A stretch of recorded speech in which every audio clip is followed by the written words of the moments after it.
Savannah Guthrie and her mother Nancy Guthrie are at the center of a deeply personal crisis that has suddenly become a matter of public attention. In recent days, the longtime Today co-anchor has addressed viewers and colleagues with visible emotion following the disappearance of her 84-year-old mother from her home in Arizona. Before we continue, please hit the like button, subscribe to the channel, and turn on the notification bell for updates. The shift from private concern to national discussion did not happen all at once. It followed a sequence of developments that, taken together, raised the stakes and intensified scrutiny. Nancy Guthrie was reported missing after she could not be reached and was not found at her residence.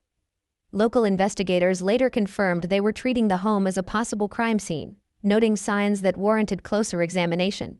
While officials have released only limited details, they indicated that the circumstances suggested Nancy may have left or been taken from the home during overnight hours. For several days, information moved slowly and carefully, as is common in active investigations. Then attention widened. Viewers noticed Savannah Guthrie's absence from portions of her usual broadcast routine. Colleagues referenced a family emergency on air. Social media discussion grew, not in the dramatic or speculative tone often seen online, but in the quieter language of concern and confusion.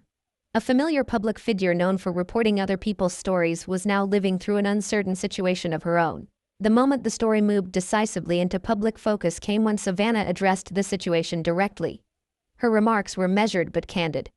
She thanked viewers for their support, acknowledged the emotional strain of the past days, and confirmed that her family was cooperating with investigators.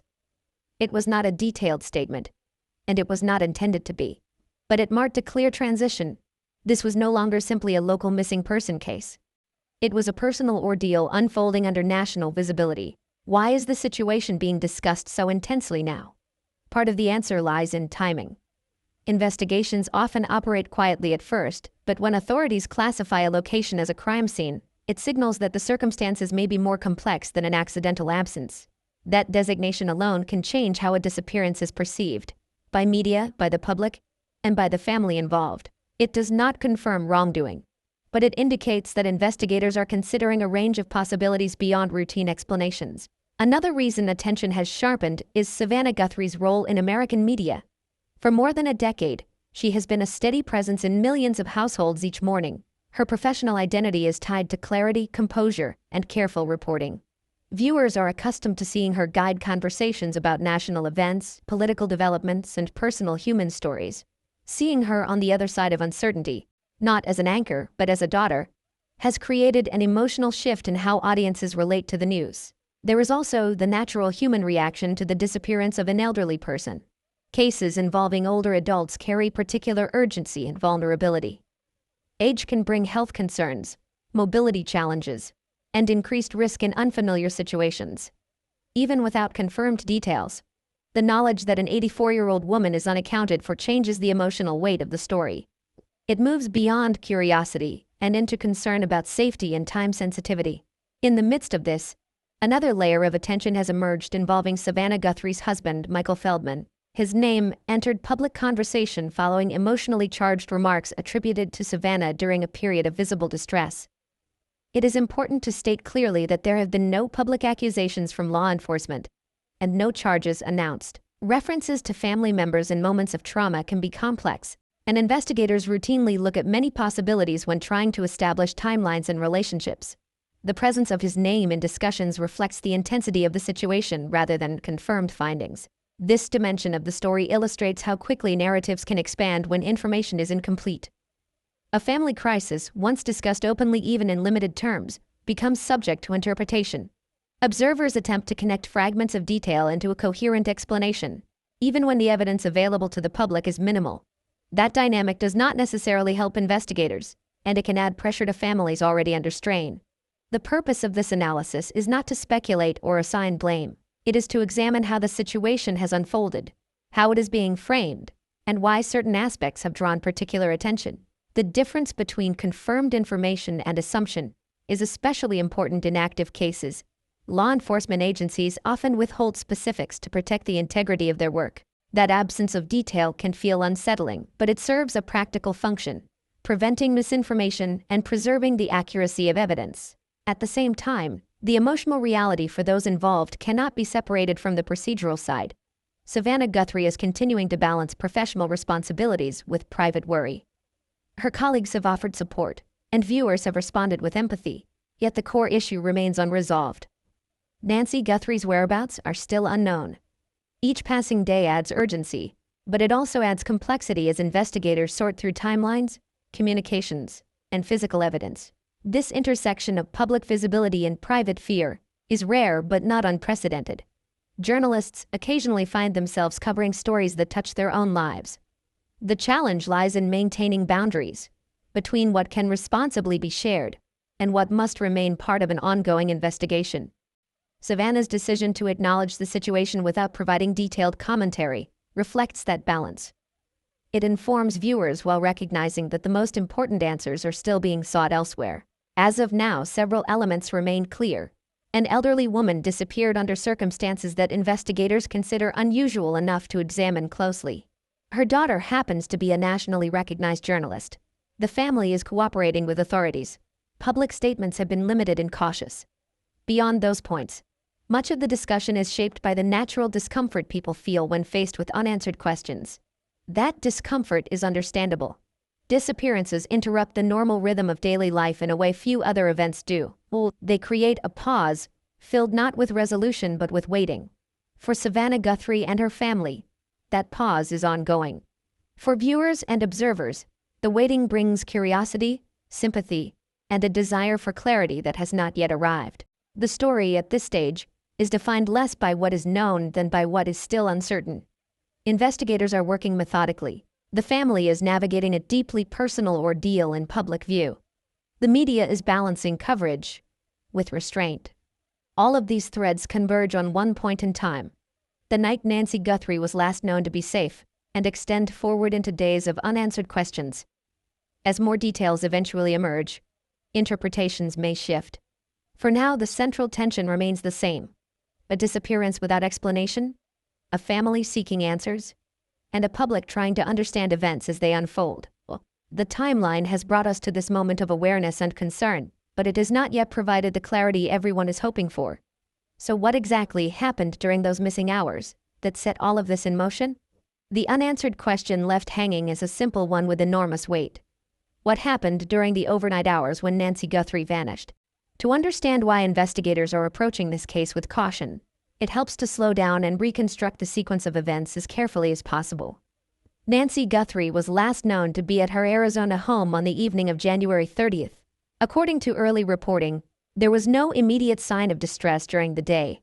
Routine activities appeared to have taken place. There were no public indications that she had planned to travel, relocate, or leave unexpectedly. For investigators, establishing a person's baseline routine is one of the first steps in determining whether a disappearance is voluntary, accidental, or the result of outside involvement. The timeline begins to narrow late that night. While officials have not released an exact hour when Nancy was last seen or heard from, they have indicated that her disappearance likely occurred sometime during the night or early morning hours of January 31st. That window, when most people are asleep and neighborhoods are quiet, presents both challenges and clues. Fewer witnesses are typically awake to observe unusual activity, but nighttime also tends to reduce normal traffic and movement, which can make any detected anomaly more significant. The next confirmed point in the timeline is the moment concern was raised. Family members or contacts realized Nancy could not be reached and that her absence was out of character. The details of who first noticed and how much time passed before authorities were contacted have not been made public. However, investigators often examine this interval closely. The time between a person's last confirmed presence and the report of their disappearance can affect how evidence is interpreted. Was it a matter of hours? A full day? Longer? Each possibility carries different implications. When law enforcement entered the home, they did not treat it as a routine welfare check for long. Authorities later stated they considered the residence a potential crime scene. That designation does not confirm that a crime occurred, but it signals that something inside the home appeared inconsistent with an ordinary departure. Investigators typically look for signs such as disrupted belongings, unexpected open doors or windows, or personal items left behind that someone would normally take: phones, medication, glasses, or identification. One important aspect of the timeline involves Nancy's age and physical condition. At 84, daily habits and mobility patterns matter. Did she usually go out alone? Did she drive? Was she receiving regular care or check-ins? These questions help determine whether leaving the house independently in the middle of the night would be plausible. Investigators compare those factors with the physical evidence inside and outside the residence. The surrounding neighborhood also becomes part of the timeline. Detectives often canvass nearby homes for security camera footage covering the late-night hours in question. Even if no one witnessed anything directly, cameras may capture vehicle movement, lights, or figures that don't fit the usual pattern of the street. The difficulty is that many residential cameras overwrite footage within days. The sooner investigators can pinpoint the time frame, the better chance they have of recovering usable recordings. Another layer involves digital timelines. Phone records, alarm systems, smart home devices, and vehicle data can all provide timestamps. A door opening at an unusual hour, a motion sensor triggered in the driveway, or a phone signal moving away from the house can narrow the window of uncertainty.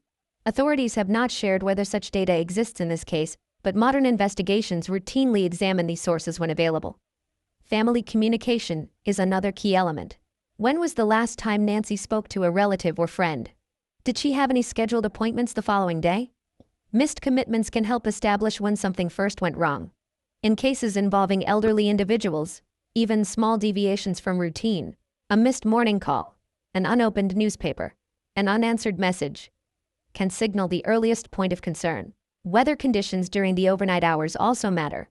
Temperature, wind, and precipitation affect both the likelihood of someone leaving voluntarily and the preservation of evidence outdoors. Cold nighttime conditions, for example, can increase urgency if a vulnerable person is missing without proper clothing. They can also influence how footprints, tire tracks, or other traces are preserved or erased. Investigators must also determine whether any vehicles associated with Nancy were moved. If a car was missing, that would expand the geographic scope of the search and shift the timeline toward travel. If vehicles remained at the home, that might suggest she left on foot or with someone else. Each possibility branches the timeline in a different direction. One of the most difficult parts of constructing this timeline is the silence between confirmed moments. There is a clear point when Nancy was last known to be safe. There is another when authorities recognized her absence as suspicious. Between those 2 points lies a stretch of time that investigators are working to fill with evidence rather than assumption. That gap is where uncertainty lives. For Savannah Guthrie and her family, that same gap represents something more personal. The last hours before everything changed. While the public sees dates and statements, families experience those missing hours as a series of imagined scenarios, each one shaped by fear and hope in equal measure. Yet investigators cannot operate on emotion. They rely on verifiable markers, timestamps, physical traces, recorded activity. As the days pass, the urgency of narrowing the timeline increases. The longer a disappearance remains unresolved, the more difficult it can become to recover fresh evidence. Memories fade, digital data may be lost, and environmental factors can alter scenes. That is why early investigative steps often appear methodical and quiet. Detectives are trying to build a foundation of facts strong enough to support whatever conclusions eventually emerge. At this stage, the timeline offers structure, but not resolution. It tells us when Nancy was last known to be home. It tells us that something during the night raised enough concern for authorities to treat the house as more than an ordinary setting. It tells us that by the following day, her absence was serious enough to trigger a coordinated response. What it does not yet tell us is what occurred inside that narrow band of hours that connects those points. Every development in a case will eventually tie back to that overnight window. Whether through forensic evidence, digital records, or witness information, investigators are working to transform that stretch of time from an unknown into a sequence of explainable events. Until that happens, the timeline remains both the clearest framework and the greatest mystery. So what crucial detail from those nighttime hours is still missing that could finally explain how Nancy Guthrie disappeared? The timeline leaves us in the quiet, uncertain hours before Nancy Guthrie's disappearance was discovered. From there, the story moves into a very different kind of space. Not a physical location, but a public one.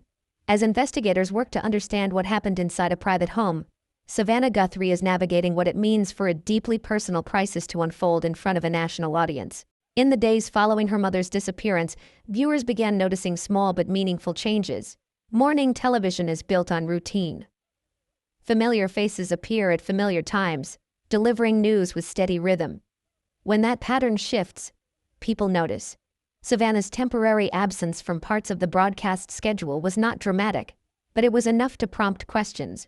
Colleagues referenced a family emergency, and the tone of those mentions signaled seriousness without offering detail. This is the moment when two timelines begin to run in parallel.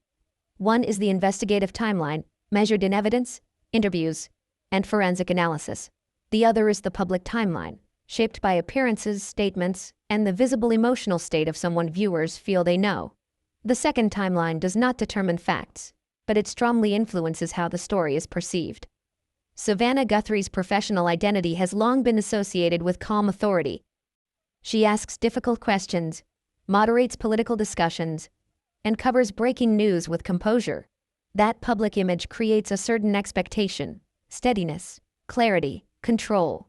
When someone known for delivering information becomes the subject of uncertainty, the contrast is striking. Viewers are no longer looking to her for answers. They are watching her live without them.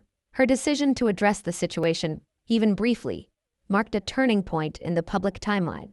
She did not present new investigative details. Instead, she acknowledged the emotional reality of not knowing where her mother is. In doing so, she shifted the story from speculation about absence to recognition of impact. It was a reminder that behind the headlines is a daughter coping with fear and waiting. Public figures often face a difficult balance during personal crises. Silence can be interpreted as secrecy. Speaking can invite further scrutiny. Savannah's approach has been measured.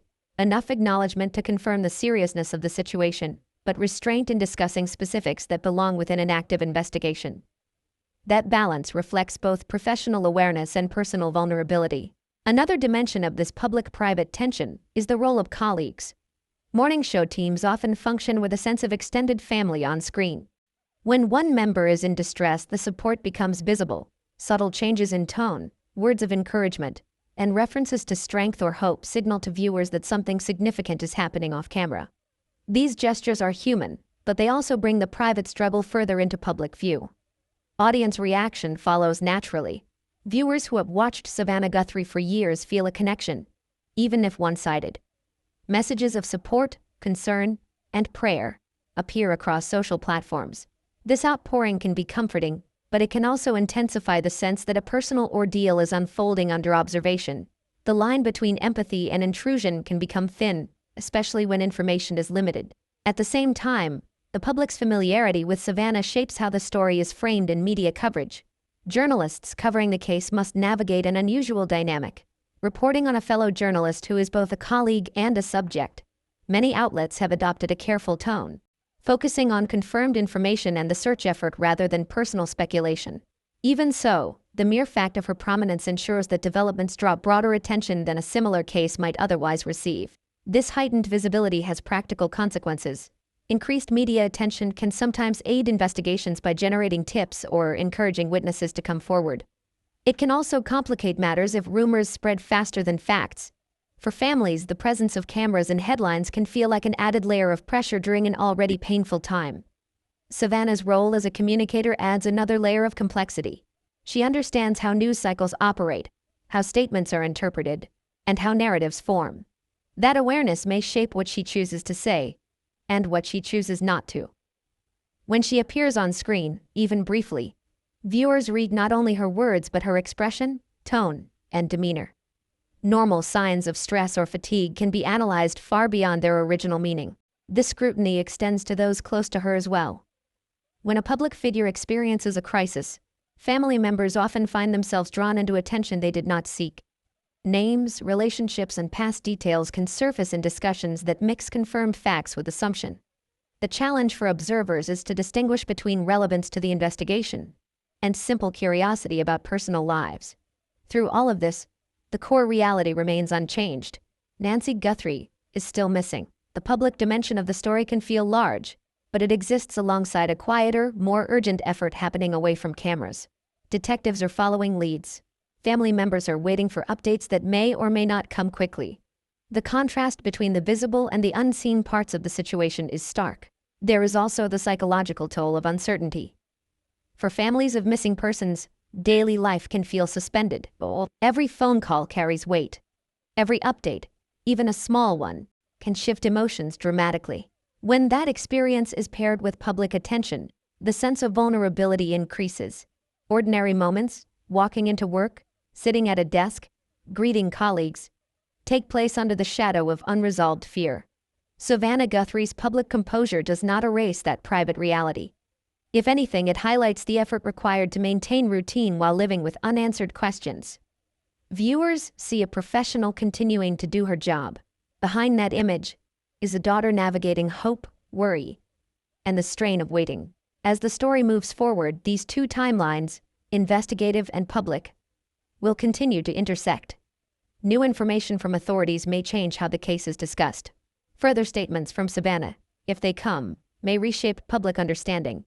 But for now, the most significant developments are happening out of sight, while the visible side of the story is defined by restraint and emotional endurance. The disappearance itself remains the central fact. Everything else, media coverage, public reaction, professional presence, exists around that absence. The challenge for viewers and commentators alike is to remember that distinction, to avoid allowing the public narrative to outrun the evidence. Because in the end, no amount of visibility can answer the question that matters most to Savannah Guthrie and her family. How do you continue facing the public each day while still not knowing where your mother is, or what happened to her? The timeline of Nancy Guthrie's disappearance leads investigators focused on a narrow window of overnight hours. At the same time, the public narrative has widened to include people close to the family, most notably Savannah Guthrie's husband, Michael Feldman. His name entering the conversation represents a significant shift, not because of confirmed findings, but because of how emotionally charged moments can alter the direction of public attention. It is important to begin with what is known and what is not. There have been no public statements from law enforcement naming Michael Feldman as a suspect. No charges have been announced. No official documents have suggested criminal involvement. His presence in the discussion stems from reports that Savannah, under visible emotional strain, made remarks expressing fear or suspicion close to home. In high-stress situations, such statements can be complex. They may reflect confusion, shock, or attempts to process sudden uncertainty rather than formal accusations. When investigators handle missing person cases, they routinely examine the full circle of a person's relationships. This is standard procedure, not an implication of guilt. Family members, friends, neighbors, and recent contacts are often asked questions to help establish timelines and eliminate possibilities. Being part of that process does not equate to wrongdoing. It reflects the investigative principle that those closest to a person may hold key contextual information about routines, recent conversations, or changes in behavior. However, once a name becomes publicly associated with a case, perception can shift quickly. Observers outside the investigation may interpret normal procedural steps as signals of suspicion. Media coverage must therefore tread carefully, distinguishing between investigative protocol and evidence. In this situation, the distinction is particularly important because of the visibility of the individuals involved. Michael Feldman has largely remained out of the public spotlight compared to his wife's television presence. His professional life has been connected to political consulting and communications, fields that operate mostly behind the scenes. Suddenly finding his name circulating in connection with a family crisis places him in an unfamiliar and uncomfortable position. Public attention can intensify pressure not only on investigators, but on families already dealing with fear and uncertainty. From an editorial perspective, the introduction of his name illustrates how narratives evolve when information is scarce. In the absence of clear explanations, attention often turns inward, toward immediate relationships. Viewers may ask who was last in contact, who had access, or who might know something others do not. These questions are natural, but they can become problematic if they move from inquiry to assumption without evidence. There is also the emotional dimension to consider. When someone disappears under uncertain circumstances, those closest to them often replay recent interactions in their minds, searching for overlooked clues. Feelings of guilt, doubt, or suspicion can surface unpredictably. Words spoken during that period may not carry the same meaning they would in calmer moments. Law enforcement professionals understand this and typically assess statements within the broader context of evidence. Another factor is how quickly partial information spreads. A single reported comment, stripped of tone and surrounding detail, can take on outsized significance online. Social media platforms amplify fragments, sometimes presenting them as conclusions rather than questions. This dynamic can create a parallel narrative that runs ahead of verified facts, shaping public opinion before investigators have reached determinations of their own. For families, this can be especially painful. Personal relationships, already strained by worry, may be examined publicly in ways that feel invasive or unfair. Even if law enforcement ultimately finds no connection between a family member and the disappearance, the period of speculation can leave lasting reputational and emotional effects. That is one reason many officials are cautious about releasing names or details prematurely. At the same time, it would be unrealistic to ignore that investigators do consider relationship dynamics in missing person cases. Understanding family structures, recent conflicts, or changes in living arrangements can provide important context. The challenge for outside observers is recognizing that consideration is not the same as conclusion. Responsible coverage emphasizes that difference repeatedly. Savannah Guthrie's dual role as both journalist and family member adds another layer. She understands how quickly narratives can harden once certain phrases or names enter the news cycle. Her limited public remarks may reflect an awareness of how easily personal expressions of fear can be interpreted as statements of fact. Choosing restraint can be a way to prevent further speculation while investigators continue their work. The presence of Michael Feldman's name in the discussion therefore tells us more about the emotional intensity of the moment than about verified developments in the case. It highlights how families in crisis can find themselves navigating not only uncertainty about a loved one's safety, but also the unintended consequences of public attention. Every word, every appearance, and every absence can be analyzed in ways that extend far beyond their original context. From the investigative side, the focus remains on evidence: timelines, physical traces, digital records, and witness accounts. If authorities determine that any individual, family member or otherwise, is relevant to the case beyond routine questioning, that information would come through official channels. Until then, measured language is essential. Speculation may fill airtime, but it does not move an investigation forward. For viewers, this section of the story can feel unsettling. It introduces the possibility of conflict or hidden tension within a family already under stress. Yet without confirmed findings, such interpretations remain hypothetical. The more responsible approach is to acknowledge the emotional complexity while waiting for facts that can clarify what, if any, significance these dynamics hold. Ultimately, the inclusion of Michael Feldman in public conversation underscores how fragile the boundary is between private life and public narrative. A disappearance disrupts not only daily routines but also assumptions about safety and trust. When that disruption occurs in a family connected to a well-known public figure, the ripple effects expand quickly. But amid the speculation and scrutiny, the central issue has not changed. Nancy Guthrie is still missing. Investigators are still working to reconstruct the hours when she vanished. Family members are still waiting for answers grounded in evidence rather than emotion. The question now is not simply why a name surfaced in discussion, but whether any of these interpersonal threads will ultimately prove relevant to understanding what happened, or whether they are reflections of grief and uncertainty in a moment when no one yet knows the truth. The unanswered threads surrounding Nancy Guthrie's disappearance, the missing overnight hours, the emotional strain on her family, and the public attention on those closest to her, all exist alongside a quieter, methodical process led by investigators. That process is often difficult to interpret from the outside because much of it unfolds without public detail. Law enforcement silence can feel unsettling, but it is usually deliberate and strategic. When authorities describe a home as a potential crime scene, it signals that trained personnel have observed something that requires controlled examination. This might include signs of disturbance, inconsistencies in the environment, or the absence of items someone would normally take when leaving. From that point forward, the home becomes a carefully managed space. Entry is limited. Forensic teams document the scene thoroughly before anything is moved. The goal is to preserve physical evidence that might otherwise be lost. In a case like this, investigators typically begin by mapping the physical environment. They photograph rooms, doors, windows, and pathways. They note the condition of locks, lighting, and any signs of forced or unusual entry.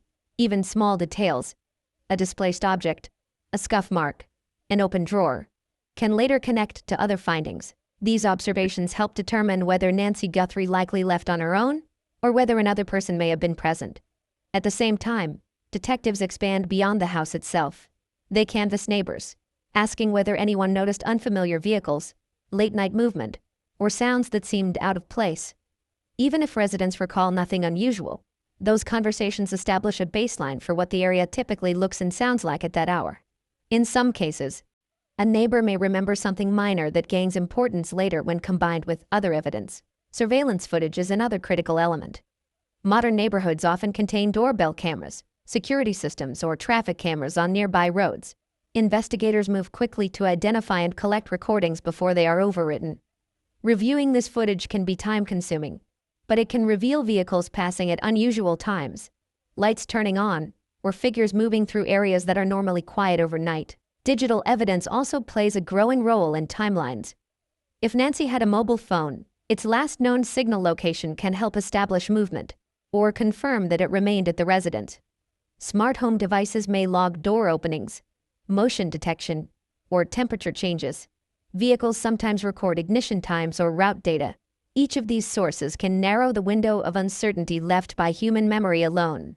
While these technical steps proceed, law enforcement often says very little publicly. This is not because there is nothing happening. It is because premature disclosure can compromise the integrity of the case.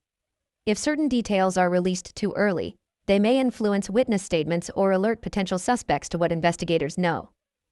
Silence, in this context, is a protective measure. Families sometimes experience this silence as frustration. They want updates, reassurance, and visible progress.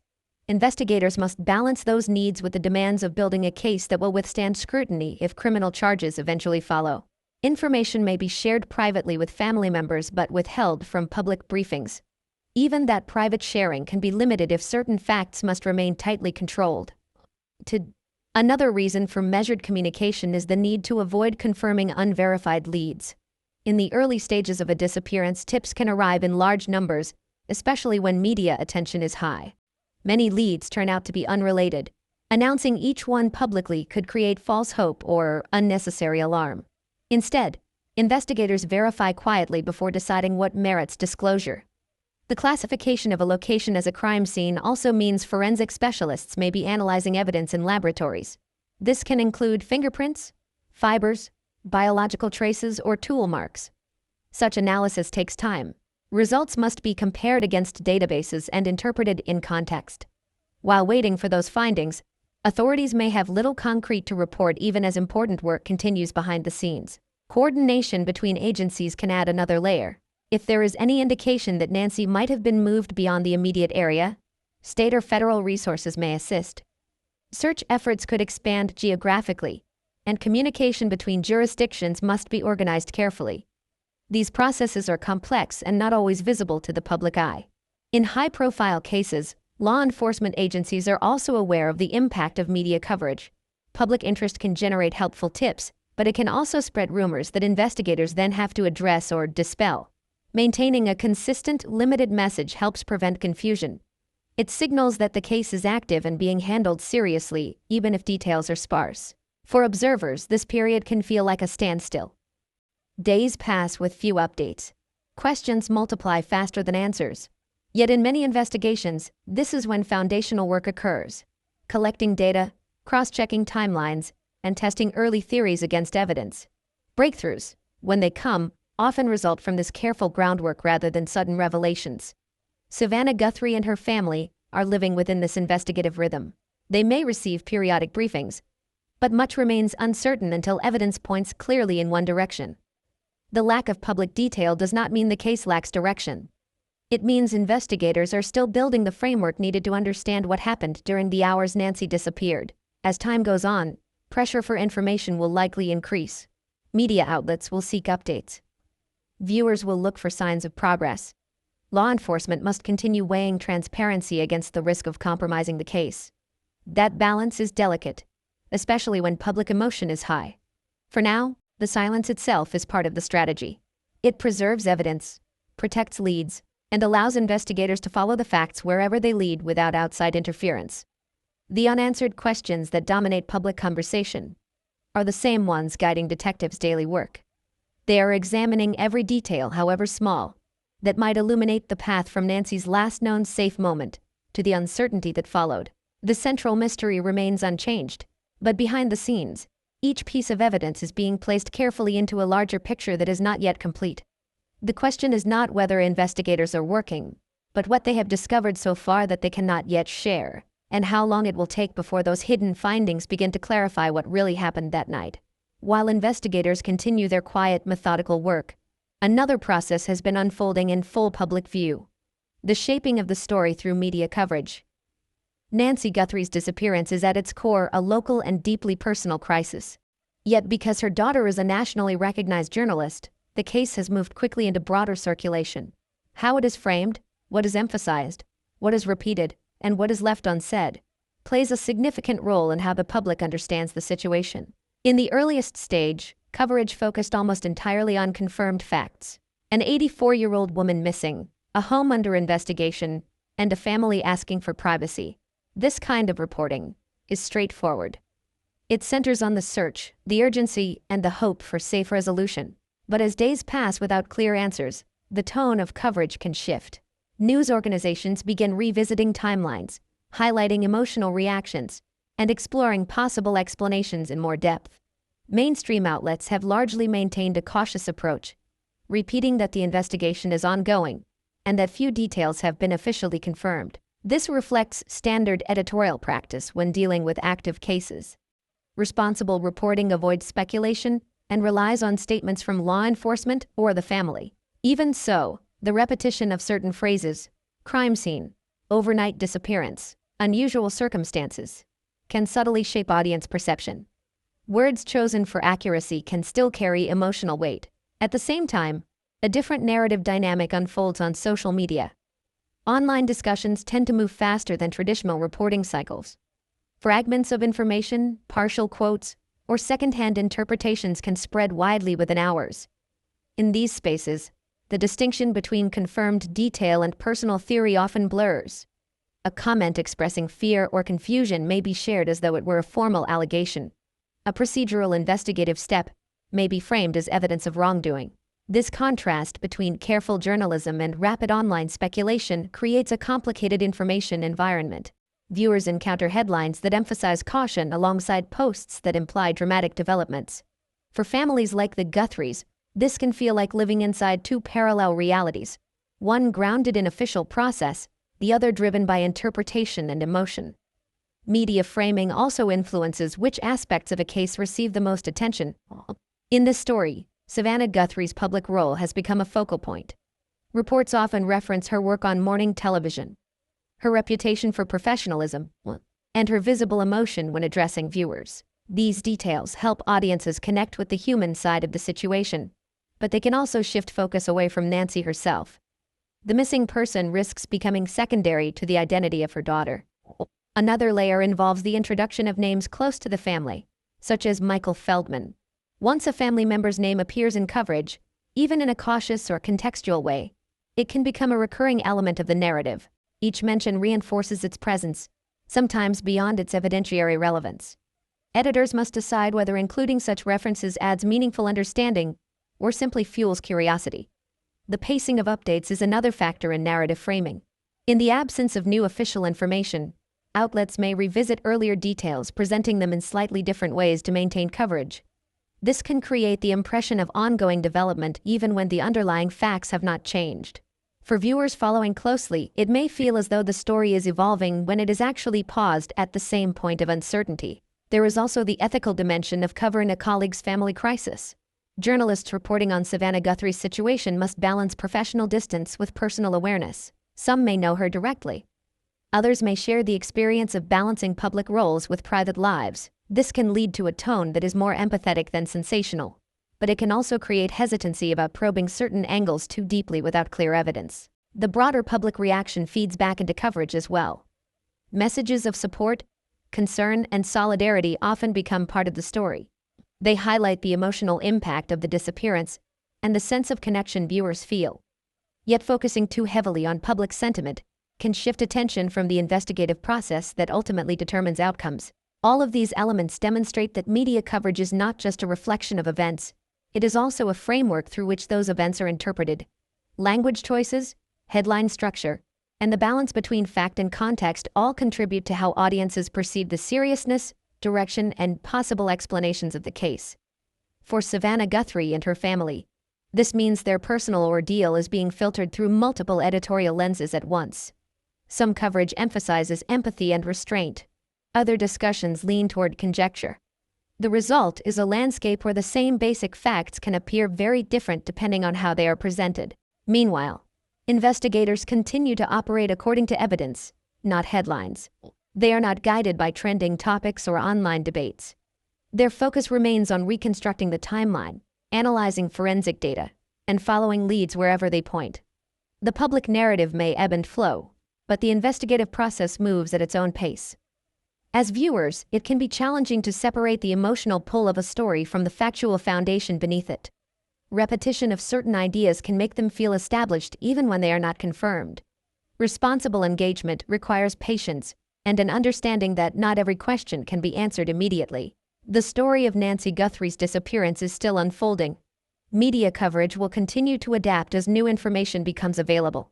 The key question is whether the evolving narrative will remain anchored in verified facts, or whether the desire for resolution will push discussion beyond what evidence can yet support. While investigators focus on evidence and the media shapes the public narrative, another dimension of this story continues to unfold more quietly but just as powerfully. The emotional impact of uncertainty on everyone connected to Nancy Guthrie's disappearance. This ripple effect extends outward, from immediate family to colleagues, viewers, and even strangers who see reflections of their own fears in the situation. For Savannah Guthrie, the experience is deeply personal before it is anything else. The role she holds in public life does not shield her from the private realities of worry, exhaustion, and waiting. Families of missing persons often describe the emotional strain as a cycle. Moments of hope surface when a new lead appears, followed by renewed anxiety when it does not immediately resolve anything. That emotional rhythm can repeat daily, sometimes hourly, and it can be difficult to manage while continuing ordinary responsibilities. In Savannah's case, those responsibilities include returning to a broadcast environment that depends on composure and clarity. Morning television moves quickly from one topic to another: politics, health, culture, human interest stories. Maintaining that pace while carrying unresolved personal fear requires a level of emotional discipline most viewers never see. The contrast between professional steadiness and private uncertainty can be draining over time. Close family members experience the ripple effect differently but no less intensely. They may be coordinating with investigators, fielding calls from extended relatives, and managing practical matters related to Nancy's home and daily life. At the same time, they are coping with the absence itself, the empty spaces where routine communication used to be. A missed phone call, an unanswered message, an unoccupied chair at a family gathering, all become reminders of what is unknown. Friends and colleagues also feel the impact. In workplaces, particularly close-knit ones, concern for a colleague's well-being can shape the atmosphere. Support may come in the form of schedule flexibility, quiet check-ins, or simply the shared understanding that someone is carrying a heavy emotional load. These gestures do not solve the underlying problem, but they can create a sense of stability in a period defined by unpredictability. For viewers who have followed Savannah Guthrie's career, the emotional ripple travels through a different channel. Many people develop a sense of familiarity with longtime television personalities. When those individuals face hardship, viewers often respond with empathy that feels personal, even though the connection is one-sided. Messages of support, prayer, and encouragement circulate widely. This collective response can be comforting, but it can also reinforce the feeling that a private crisis is unfolding under constant observation. There is also a broader emotional response tied to the nature of the disappearance itself. Cases involving elderly individuals often resonate deeply because they touch on universal concerns about aging, vulnerability, and family responsibility. Many people imagine their own parents or grandparents in similar circumstances.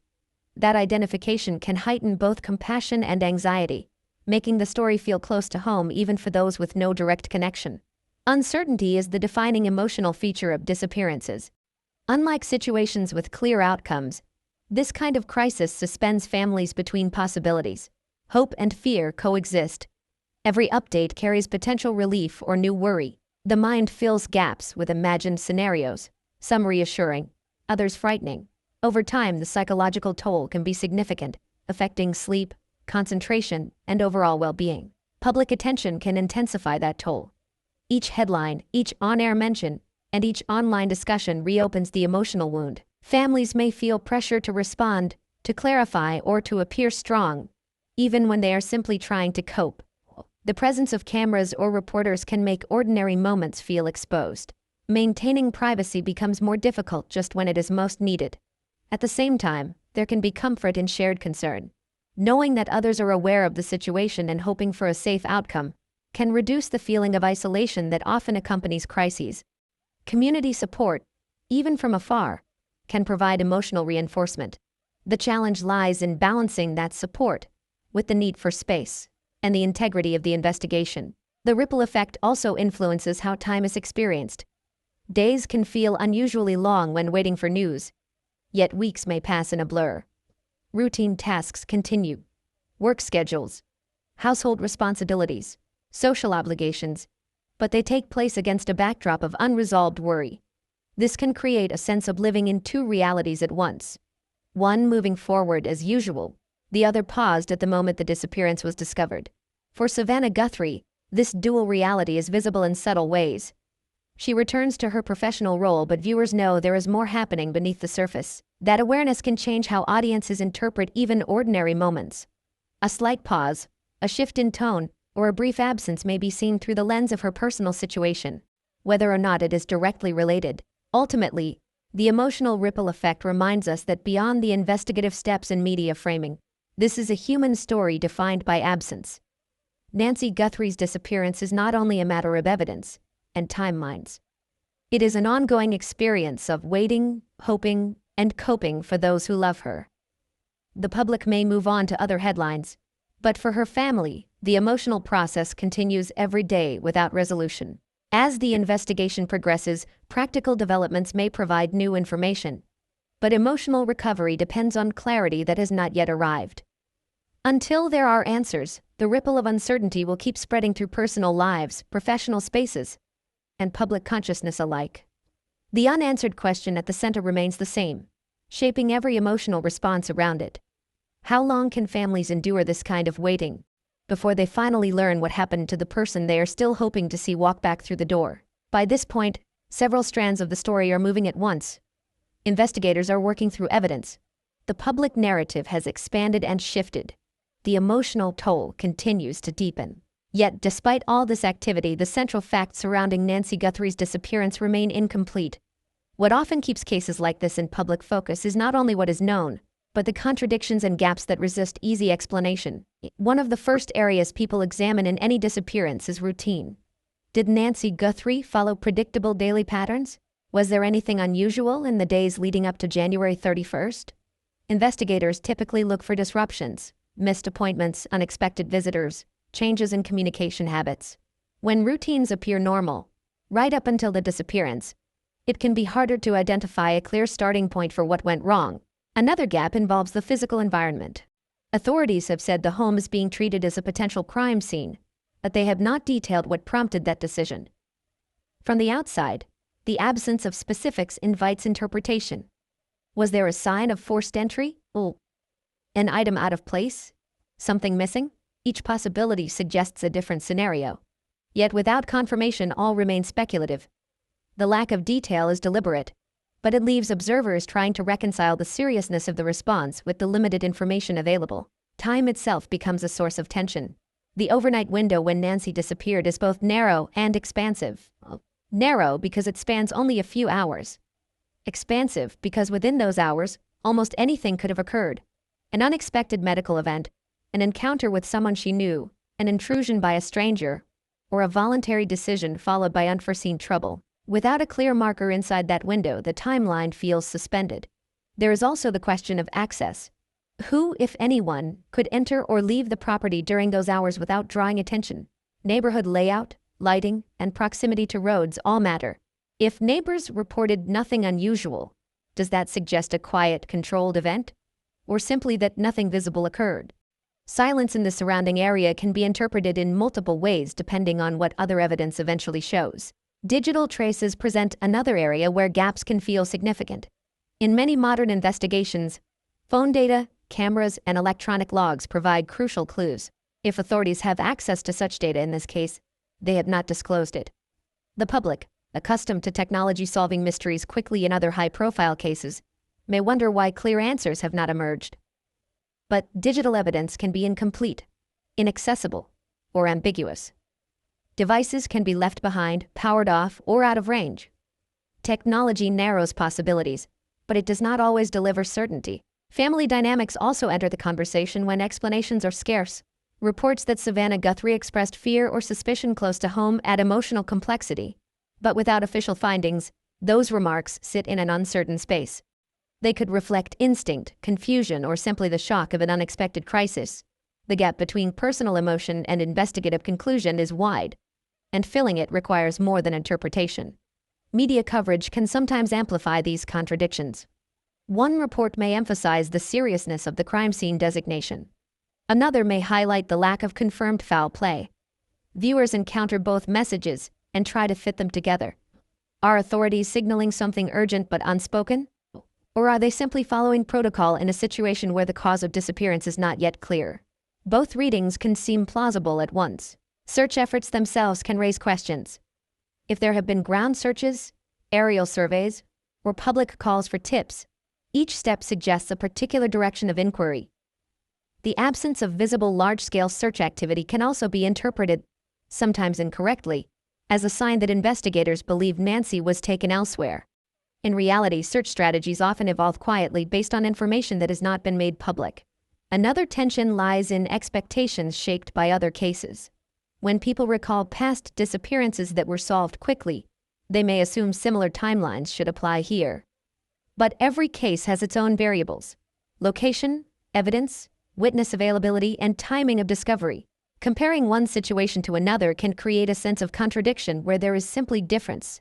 For Savannah Guthrie and her family, these gaps are not abstract puzzles. They are lived uncertainties. Each missing piece of information represents a question they cannot answer for themselves. Public discussion may treat contradictions as analytical challenges, but for families, they are emotional burdens. Every theory carries hope and fear in equal measure. Investigators, meanwhile, are accustomed to working within uncertainty. Their task is to turn gaps into leads and contradictions into clarified facts. That process can be slow.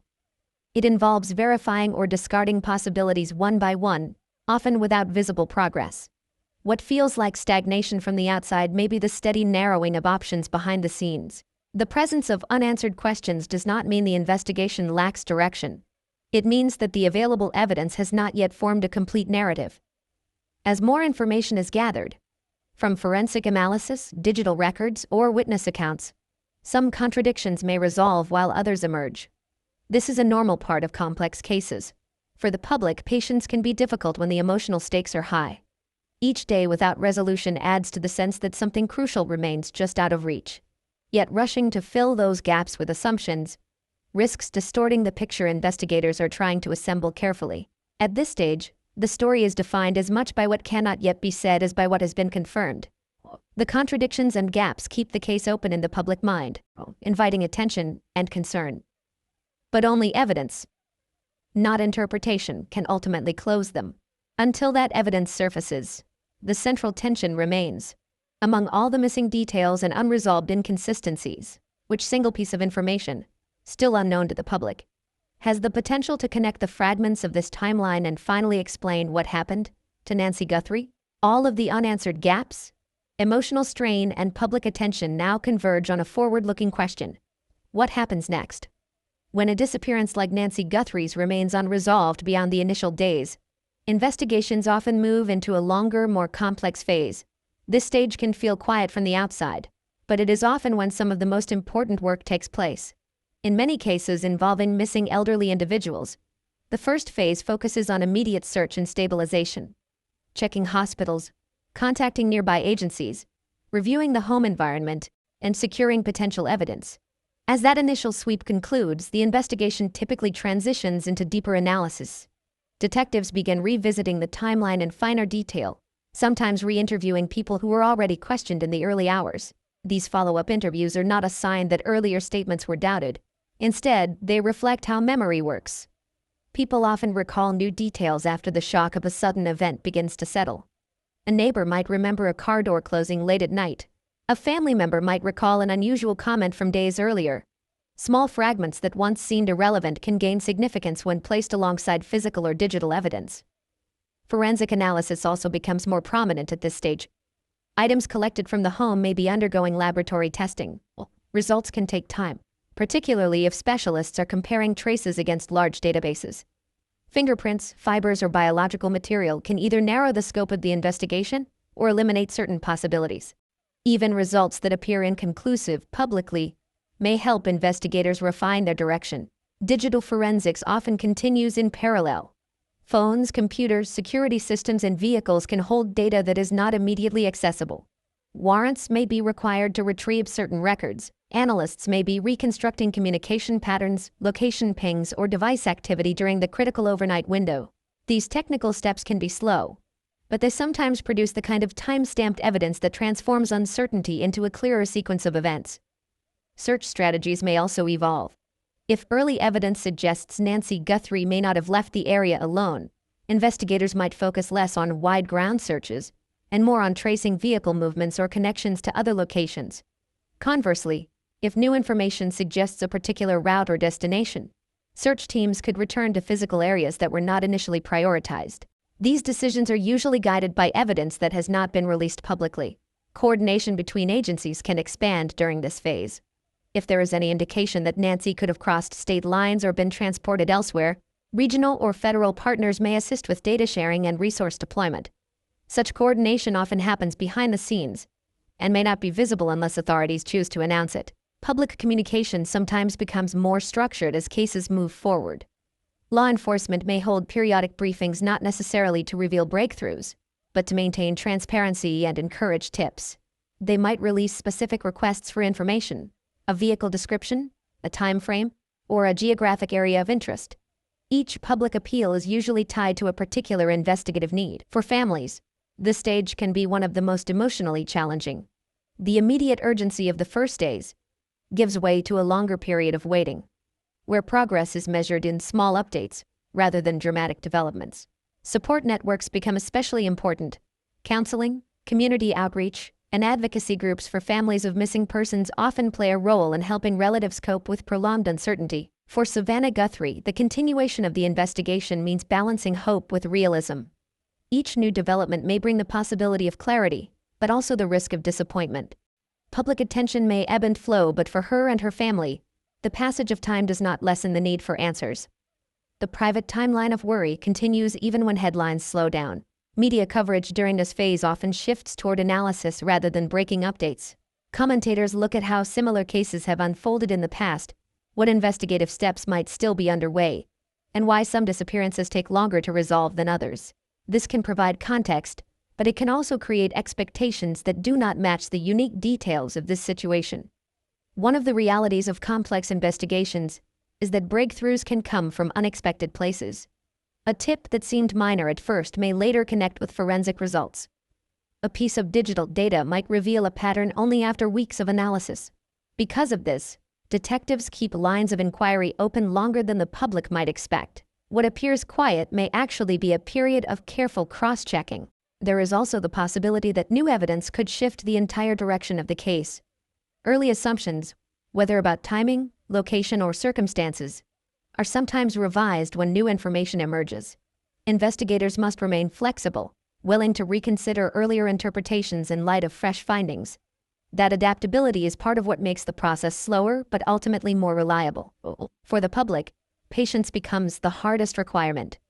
News cycles move quickly, but investigations do not always follow the same rhythm. The absence of constant updates does not mean progress has stopped. It often means that work is happening at a level of detail that cannot yet be shared responsibly. As this next phase unfolds, every step still leads back to the same central unknown. What happened during the hours when Nancy Guthrie disappeared? And where is she now? The methods may become more technical, the communication more measured, and the timeline longer, but the purpose remains unchanged: to replace uncertainty with evidence strong enough to explain events with clarity. Until that moment arrives, the investigation continues in a space between visible action and private analysis. Families wait, investigators work, and the public watches with concern. The forward path is defined not by dramatic turns but by steady effort. The unanswered question persists at the center of it all. Which future discovery will finally bring the piece of evidence that turns this long, uncertain search into a clear understanding of what truly happened to Nancy Guthrie? When Savannah Guthrie first acknowledged her mother Nancy Guthrie's disappearance publicly, the story entered a new phase. What began as a private emergency became a shared concern, followed by days of careful investigation limited information, and growing emotional weight. Now, after examining the timeline, the public response, the media framing, and the investigative process, we return to that same point of uncertainty where this began. What is understood is relatively straightforward. An 84-year-old woman disappeared from her home under circumstances that investigators consider serious enough to treat the residence as a potential crime scene. Law enforcement has moved deliberately, gathering physical, digital, and testimonial evidence while releasing only what they believe is responsible to share. Savannah Guthrie and her family have acknowledged the situation while maintaining restraint, balancing public visibility with the need